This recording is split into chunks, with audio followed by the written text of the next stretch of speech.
warahmatullahi wabarakatuh. Jumpa lagi dengan AJP Channel. Pada kesempatan kali ini saya sedang berkunjung ke rumahnya Mas Rudi. Yang kemarin orangnya tidak mau di video, katanya malu. Nah, hari ini orangnya sudah bisa ditemui. Dan kita akan membahas mengenai video yang kemarin itu ya teman-teman. Tentang beternak cendet di kandang labet. Seperti apa prosesnya, seperti apa proses penjodohannya, nanti akan kita bahas. Pokoknya ikuti terus AJP Channel, jangan kemana-mana ya. Tapi sebelum video kita mulai, jangan lupa saya minta bantuannya like, komen, dan subscribe-nya supaya channel ini lebih berkembang lagi dan mampu menayangkan konten-konten yang lebih menarik. Langsung kita ketemu dengan orangnya ya. Karena kan di sini masih kondisi pandemi, kita pakai masker ya teman-teman, untuk mematuhi protokol kesehatan. Ini kita tampilkan dulu seperti apa kandangnya ya. Ya, kita bisa lihat di sini kandangnya menggunakan sangkar ini ya teman-teman. Sangkar box labet ini yang disusun dua, jadi atas bawah gitu. Berarti kandang ini berukuran tingginya cuma sekitar 90 atau 50 atau 100 ini ya, atau 1 meter mungkin ya. Tingginya ini cuma 1 meter. Dan lebarnya sini itu kalau nggak salah 45 Mas ya ini ya. 40-an. Ya 40 45 kalau nggak salah. Pokoknya sangkar box labet itu. Dan atasnya dikasih atap karena ini lokasi kandangnya di luar ya teman-teman. Ini media sarangnya itu kita bisa lihat di sini. Nah, kita nanti sekalian kita tanyakan seperti apa proses membedakan antara jantan dan betina ya. Karena di sini sepintas terlihat sama. Tapi kalau kita perhatikan seksama pasti sini beda ya. Antara jantan dan betina. Nah, ini yang bunyi ini jantan. Dan yang disarang itu betina. Nah, untuk teman-teman yang masih bingung antara membedakan jantan dan betina, bisa dilihat di video saya yang saya upload kemarin itu. Yang judulnya itu cara membedakan cendet jantan dan betina. Sama teman-teman, entah itu jenis gondrong, jenis pilis, atau jenis sembur, jantan dan betina pasti ciri-cirinya sama. Dan ini termasuk jenis pilis ya. Jadi tidak semua cendet pilis itu betina ya teman-teman. Di sini kita bisa lihat karena cendet ini sudah berproduksi dan sekarang proses kawin ya ini. Karena kemarin tidak bisa meliput saat panen anakan karena anakan ada yang dibuang sama indukannya, jadi sama Mas Rudi langsung dipanen. Kita langsung saja ketemu dengan Mas Rudi ya. Selamat sore Mas. Selamat sore, ya.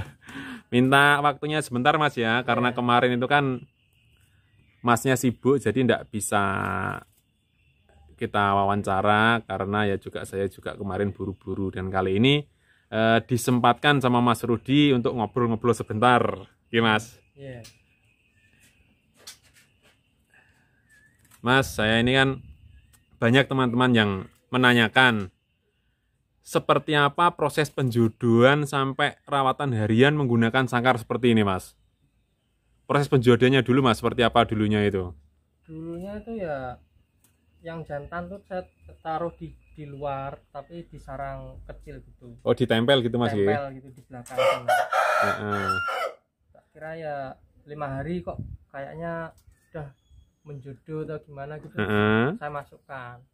Tapi ternyata nggak jodoh. Yang jantan tuh diajar sama betina. Malah yang jantan yang diajar Mas G? Iya. Kakinya buka itu dia tak ambil lagi. Oh. Terus 1 minggu. Terus akhirnya tak taruh di sangkar ini. Dia sangkar buat penjodohan murah ini. Yang ini Mas ya? Iya ini. Nah, ini teman-teman sangkar penjodohan. Jadi disekat Mas ini nggih? Sekat gitu. Oh. Berapa lama Mas di situ Mas? Lama itu 1 bulan. Sampai 1 bulan ya? Terus setelah 1 bulan itu Mas? Terus saya ambil sekatnya itu yang jantan tuh terus ngasih makan ke betinanya. Betina. Gitu. Tapi posisi masih di sangkar itu Mas ya? Ya, sangkar penjodohan tadi ya? Penjodohan itu. Terus saya kasih sarang. Terus saya kasih itu unjal marah itu. jantannya langsung bikin dia. Oh, tapi masih di tempat yang tadi proses penjodohan tadi. Belum ke sangkar box itu ya? Iya. Terus sama yang betinanya itu kok setiap kali udah gundar itu sarangnya dibuang sama dia. Itu 2 kali. Terus mungkin saya pikir ya mungkin takut sama anjing saya gitu. Akhirnya saya pindah di sini. Di sangkar kotak labet ini ya. Labet ini Mas kok punya ide menggabungkan 2 kurungan kotak jadi 1. Ini sebenarnya dulunya sangkar apa Mas? Sangkar itu burung derkuku kan. Oh, dulunya sarang derkuku kosong terus diisi sama cendet ini ya? Iya. Saya ubah jadi 1, 2 dua sarang ditumpuk gitu Mas. Iya. Dan akhirnya jadilah seperti saat ini teman-teman. Kok akhirnya mau di sini dia. Jadi ini Mas, proses awal penjodohan sampai dia produk itu memakan waktu berapa lama? 1 ya sekitar, kalau lamanya itu kan ya 1 bulan, mungkin 1 bulan semingguan lah. 1 bulan seminggu ya, pokoknya 1 bulan lebih gitu ya. Nah, jadi itu teman-teman kesimpulannya untuk menjodohkan burung cendet itu sabar Mas G. Iya. Kalau madrim dulu kan cepat teman-teman, cuma memakan waktu 10 hari. Dan kandang yang sebelahnya madrim itu dulu yang cendet saya yang warnanya putih itu yang dirawat sama bulik saya itu memakan waktu 1 tahun teman-teman baru berjodoh. Setelah mau bertelur nasibnya itu kurang beruntung karena yang jantan dipatok ular mati teman-teman.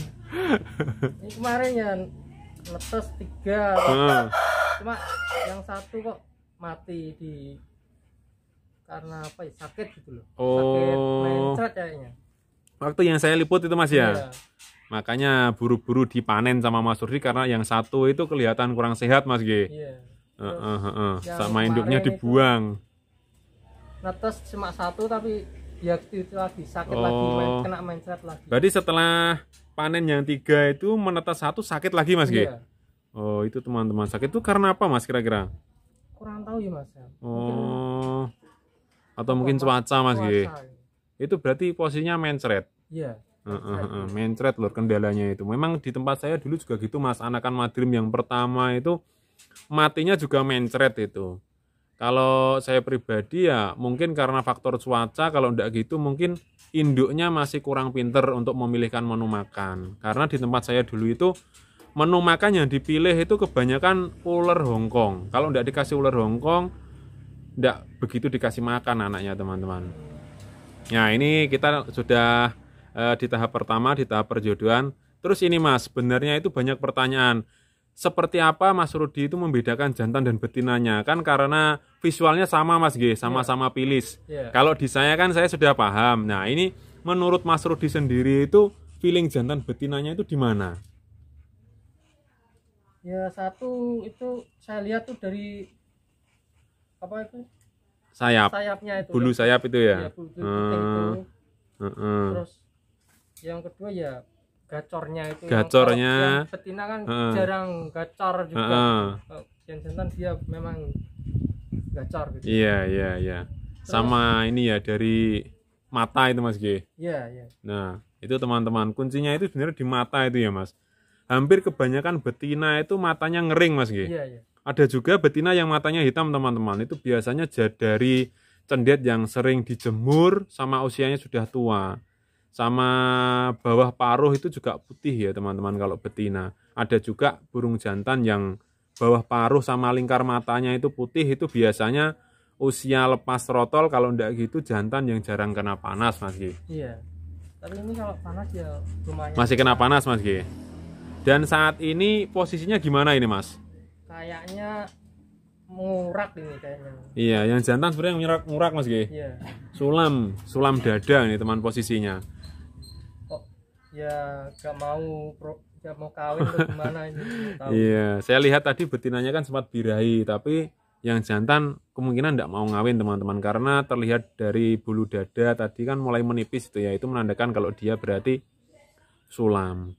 Nah ini Mas, untuk kedepannya ini ya, mau nambah kandang lagi apa masih bertahan belajar di 1 pasang ini dulu? masih bertahan satu pasang dulu. Satu pasang dulu Mas G. Karena ya itu teman-teman, ternak cendet itu susah. Meskipun sudah mau produk, kendalanya yaitu di kematian itu. Saya kemarin juga seperti itu. Panenan yang pertama sampai ketiga itu anakan sering lumpuh. Kalau di Mas sendiri ada enggak Mas yang lumpuh? Ada ya? Ada. Satu itu kakinya gini dia. Oh iya, yang disangkar tadi ya. Iya teman-teman, ada satu tadi yang kakinya itu tidak normal atau cacat gitu. Nggak tahu faktor apa dia. Mungkin itu karena ini Mas, indukannya masih belajar mungkin ya. Mungkin itu teman-teman ya. Perdana dia. Kalau teman-teman ada yang pernah ngalamin kasus seperti itu dan ada solusinya, monggo ditinggalkan jawabannya di kolom komentar. Saya tunggu ya teman-teman.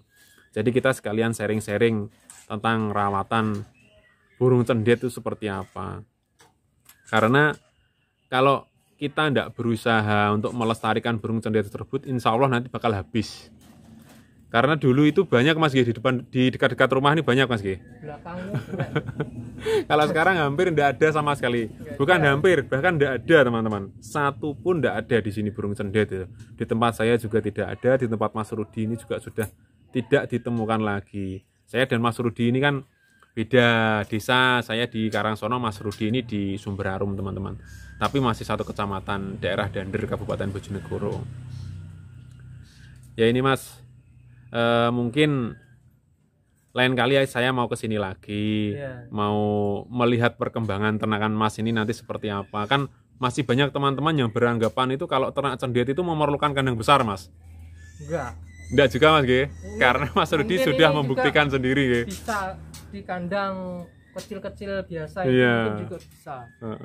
Dan ini sebagai bukti ya teman-teman, kalau Mas Rudi itu sudah berhasil menangkarkan di tempat yang kecil. Jadi tidak perlu tempat yang besar teman-teman. Seperti anggapan teman-teman dulu itu cendet itu kawinnya terbang, membutuhkan lahan yang luas. Tidak juga Mas G, karena cendet itu kalau kawin si jantannya aja yang terbang, betina juga tetap di tangkringan, ya Mas. Seperti burung-burung yang lain, burung cendet, burung murai dan lain-lain itu sama sebenarnya, kawinnya juga di tangkringan. Kalau ada burung yang kawin sambil terbang itu kok tidak masuk akal Mas G. Orang posisi waktu nangkring aja susah apalagi sama terbang. Ya mungkin itu saja Mas Rudi.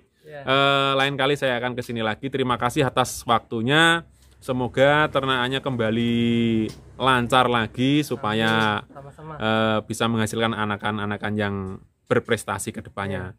Saya akhiri, assalamualaikum warahmatullahi wabarakatuh.